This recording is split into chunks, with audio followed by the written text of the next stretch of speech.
ಅನ್ನಭಾಗ್ಯ ಅಕ್ಕಿಗೆ ಬೆಳ್ಳಂಬೆಳಗ್ಗೆ ರಾಜ್ಯಾದ್ಯಂತ ಹೊಸ ನಿಯಮ ಘೋಷಣೆ. ಏನಂತ ಹೇಳೋಕ್ಕಿಂತ ಮುಂಚೆ ದಯವಿಟ್ಟು ಕೆಳಗಡೆ ಕಾಣ್ತಿರೋ ಸಬ್ಸ್ಕ್ರೈಬ್ ಬಟನ್ ಮೇಲೆ ಕ್ಲಿಕ್ ಮಾಡಿಬಿಟ್ಟು ಪಕ್ಕದಲ್ಲಿ ಬರೋ ಒಂದು ಬೆಲ್ ಐಕಾನ್ ಆಲ್ ಮಾಡ್ಕೊಳ್ಳಿ.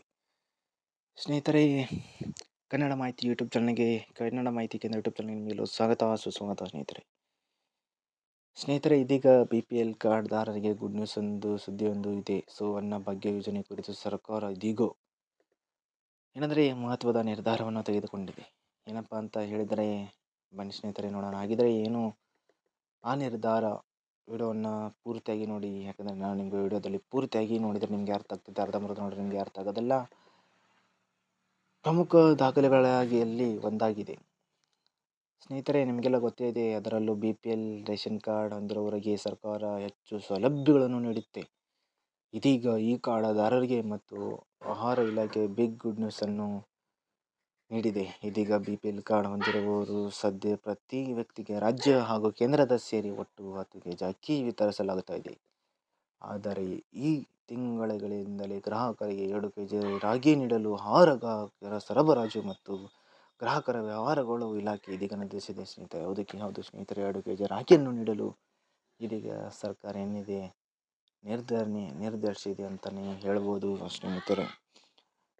ಏನಪ್ಪ ಅಂದರೆ ಇದೀಗ BPL ಕಾರ್ಡ್ದಾರರಿಗೆ ಇನ್ನು ಮುಂದೆ ರಾಗಿ ನೀಡಲು ಅಪಾರ ಪ್ರಮಾಣದ ರಾಜಸ್ಥಾನದೊಂದಿಗೆ ರಾಜ್ಯ ಸರ್ಕಾರ ಮುಂದಾಗಿದೆ. ರಾಗಿ ಮಾರಾಟ ಮಾಡಲು ಮೇ 15ರವರೆಗೆ ನೋಂದಾಯಿತ ರೈತರಿಗೆ ಅವಕಾಶವನ್ನು ನೀಡಲಾಗಿದ್ದು 6 ಲಕ್ಷ ಮೆಟ್ರಿಕ್ ಅಂದರೆ ಅಧಿಕ ರಾಗಿ ಸಂಗ್ರಹ ಗುರಿ ಹೊಂದಿದೆ ಅಂತ ಹೇಳಿ ಇದೀಗ ಏನಂದರೆ ವರದಿ ಮಾಡಿದೆ ಸ್ನೇಹಿತರೆ.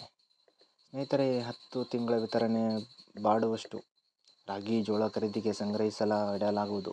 ಈ ಸಂಬಂಧ ಕೇಂದ್ರ ಸರ್ಕಾರದಿಂದ ಅನುಮೋದನೆ ಪಡೆದು ಫಲಾನುಭವಿಗಳಿಗೆ ರಾಗಿ ವಿತರಿಸಲು ಇದೀಗ ಸರ್ಕಾರ ಮುಂದಾಗಿದೆ ಸ್ನೇಹಿತರೆ. ಇನ್ನು ಪಡಿತರ ಚೀಟಿ ಹೊಂದಿರುವವರು ಪ್ರದೇಶಕ್ಕೆ ಅನುಗುಣವಾಗಿ ಅಕ್ಕಿ ಜೊತೆ ರಾಗಿ ಹಾಗೂ ಜೋಳವನ್ನು ನೀಡಲಾಗುತ್ತದೆ. ರಾಜ್ಯದಲ್ಲಿ ಸುಮಾರು 8ರಿಂದ 10 ಟನ್ ಅಂದರೆ 10 ಜಿಲ್ಲೆಗಳಿಗೆ ಹೊರತುಪಡಿಸಿದರೆ ಮಾನಸಿಕ 57,000 ಮೆಟ್ರಿಕ್ ಟನ್ ರಾಗಿ ಹಾಗೂ 8ರಿಂದ 10,000 ಟನ್ ಮೆಟ್ರಿಕ್ ಟನ್ ಜೋಳ ಬೇಕಾಗುತ್ತದೆ ಸ್ನೇಹಿತರೆ.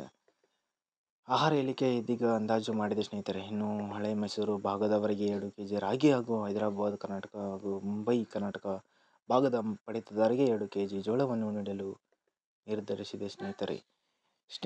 ಇದರ ಬಗ್ಗೆ ನಿಮ್ಮ ಅನಿಸಿಕೆಯನ್ನು ಮತ್ತು ನಿಮ್ಮ ಅಭಿಪ್ರಾಯ ಅಂತೇಳಿ ಕಮೆಂಟ್ ಮೂಲಕ ಕಮೆಂಟ್ ಮಾಡಿ ತಿಳಿಸೋ ಪ್ರಯತ್ನ ಮಾಡಿ ಸ್ನೇಹಿತರೆ. ನಿಮಗೆ ಏನೇನು ಡೌಟ್ ಇದ್ದರೂ ನನ್ನ ಕಮೆಂಟ್ ಮಾಡಿ, ನಾನು ನಿಮಗೆ ತಿಳಿಸ್ಕೊಳ್ಳೋ ಪ್ರಯತ್ನ ಮಾಡ್ತಿರ್ತೀನಿ ಸ್ನೇಹಿತರೆ. ಮತ್ತು ಈ ವಿಡಿಯೋನ ನಿಮ್ಮ ಫ್ರೆಂಡ್ಸ್ ಫ್ಯಾಮಿಲಿಗೆ ಶೇರ್ ಮಾಡಿ, ಯಾಕಂದರೆ ಅವರು ಕೂಡ ಈ ವಿಷಯ ಗೊತ್ತಾಗಲಿ. ಇದೀಗ ಬಂದಂಥ ಇದು ಸುದ್ದಿ, ಮತ್ತು ಇದೇ ಹೊಸ ಸುದ್ದಿ, ಹೊಸ ಗುಡ್ ನ್ಯೂಸ್ ಬಂದರೆ ನಾನು ವಿಡಿಯೋ ಮಾಡಿ ಹಾಕ್ತೀನಿ. ಅದಕ್ಕೋಸ್ಕರ ಕೆಳಗಡೆ ಒಂದು ಸಬ್ಸ್ಕ್ರೈಬ್ ಬಟನ್ ಕಾಣ್ತಿದೆಯಲ್ಲ, ಸಬ್ಸ್ಕ್ರೈಬ್ ಅಂತ ಅದ್ರ ಮೇಲೆ ಕ್ಲಿಕ್ ಮಾಡಿಬಿಟ್ಟು ಪಕ್ಕದಲ್ಲಿ ಒಂದು ಬೆಲ್ ಐಕಾನ್ ಅಂತ ಬರುತ್ತೆ, ಅದ್ರ ಮೇಲೆ ಕ್ಲಿಕ್ ಮಾಡಿ ಆಲ್ ಅಂತ ಬರುತ್ತೆ, ಅದನ್ನ ಕ್ಲಿಕ್ ಮಾಡ್ಕೊಂಬಿಡಿ ಸ್ನೇಹಿತರೆ. ಕಷ್ಟಪಟ್ಟು ವಿಡಿಯೋ ಮಾಡಿರ್ತೀವಿ ಸ್ನೇಹಿತರೆ, ಪ್ಲೀಸ್ ಅದು ಒಂದು ಮಾಡ್ಕೊಂಬಿಡಿ ಸ್ನೇಹಿತರೆ. ಯಾಕಂದರೆ ಅದೇನಿಲ್ಲ ಸ್ನೇಹಿತರೆ, ನಾವು ಪ್ರತಿ ಸಲ ವಿಡಿಯೋ ಹಾಕಿದರೆ ನಿಮಗೆ ನೋಟಿಫಿಕೇಶನ್ ಬರ್ತದೆ ಅಷ್ಟೇ ಸ್ನೇಹಿತರೆ, ಅದ್ರಾಗ ಏನಿಲ್ಲ ಸ್ನೇಹಿತರೆ. ಅದಕ್ಕೋಸ್ಕರ ಕೆಳಗಡೆ ಕಾಣ್ತಿರೋ ಸಬ್ಸ್ಕ್ರೈಬ್ ಮೇಲೆ ಕ್ಲಿಕ್ ಮಾಡಿಬಿಟ್ಟು ಅಲ್ಲಂತ ಮಾಡ್ಕೊಳ್ಳಿ. ಮತ್ತು ಮುಂದಿನದಲ್ಲಿ ಯಾವುದಾದ್ರು ಹೊಸ ಗುಡ್ ನ್ಯೂಸ್ ಬಿಟ್ಟರೆ ನಿಮಗೆ ತಿಳಿಸ್ಕೊಡೋ ಪ್ರಯತ್ನ ಮಾಡ್ತಿರ್ತೀನಿ. ಅಲ್ಲಿವರೆಗೂ ವೇಟ್ ಮಾಡಿ ನೋಡೋಣ. ಯಾವುದಾದ್ರು ರೈತರ ಬಗ್ಗೆ ಹೊಸ ಗುಡ್ ನ್ಯೂಸ್ ಬಂದರೆ ನಾನು ತಿಳಿಸಿಕೊಡೋ ಪ್ರಯತ್ನ ಮಾಡ್ತೀನಿ ಅಂತ ಹೇಳ್ತಾ, ಪ್ಲೀಸ್ ವಿಡಿಯೋ ಒಂದು ಲೈಕ್ ಕೊಟ್ಬಿಟ್ಟು ಸಬ್ಸ್ಕ್ರೈಬ್ ಮಾಡ್ಕೊಳ್ಳಿ ಪ್ಲೀಸ್. ಏನೋ ಯಾರು ಮಾಡಿಲ್ಲ ಪ್ಲೀಸ್ ಮಾಡ್ಕೊಳ್ಳಿ ಸ್ನೇಹಿತರೆ. ಇನ್ನೂ ಯಾರು ಮಾಡಿಲ್ಲ ಮಾಡಿ, ಪ್ಲೀಸ್ ಮಾಡಿ ಸ್ನೇಹಿತರೆ.